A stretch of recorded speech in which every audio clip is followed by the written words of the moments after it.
Hello mga senpai, so today mag-unbox tayo ng intercom from Gearelec. Ito yung model niya na Whale Pro. So yung Whale Pro naka Bluetooth version 5.2 na siya, tapos may range na siya na 1 to 2.5 kilometers, pero depende din sa lugar nyo.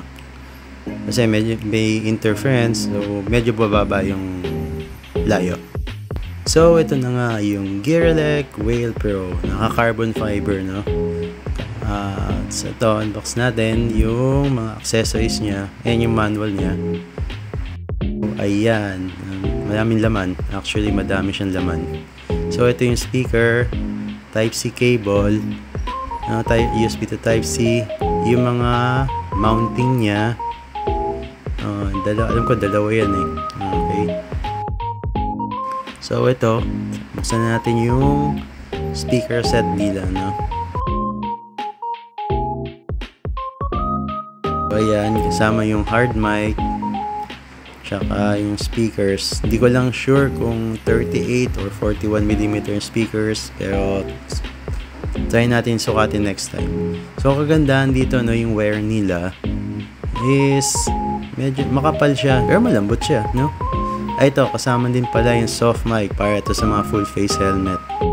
Ito naman yung adhesive para sa hard mic tsaka sa soft mic. Okay, ito naman yung mounting kit niya, Meron siyang clip type. Yan, ito yung clip type. Teka, tanggalin eh. Yan. Okay, ito yung clip type. Sinusuksok na sa gilid ng helmet.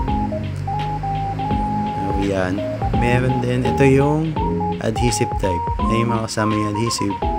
3M na adhesive. So, kapit na kapit yan. Ayan, dalawa yung kasama niya. At syempre, kasama na din yung pantanggal kabit dun sa clip. So, ito na yung Gearelec Intercom na Whale Pro. Stig yung design Ayan, so meron siyang charging port. Naka-sealed yung charging port niya. Ayan, Type-C yan, Type-C. Tapos yan yung sa speaker and mic. Yan, dito kinakabit yan. Ito, yan, yung speaker na yan, dito yan kinakabit. Yan. Okay. So, meron siyang, ito yung sa mode, Mode, yan. Ito yung mode. Different modes siya. Tapos, volume down, volume up, multifunction button. Tapos, dito sa likod is yung power button. So, ayun. Yan ang Gearelec Whale Pro. Andyan din, kasama sa manual, yung what's included. Tsaka, yung specs niya, nandyan din. Oo nga pala mga senpais, bago ko makalimutan, yung front face niya is napapalitan siya ng ibang design. So ito, late ko na nalaman, nalaglag lang sa box actually. May dalawa siyang kasamang plate cover sa harap. Isang gloss black, tsaka isang silver. So yan, pwede siya pagpalit-palitan, depende sa mood nyo. Di ko lang sure kung maglalabas ng mga ibang color, or pwede nyo siguro pa wrap nyo, or kayo bahala kung anong gusto nyo gawin.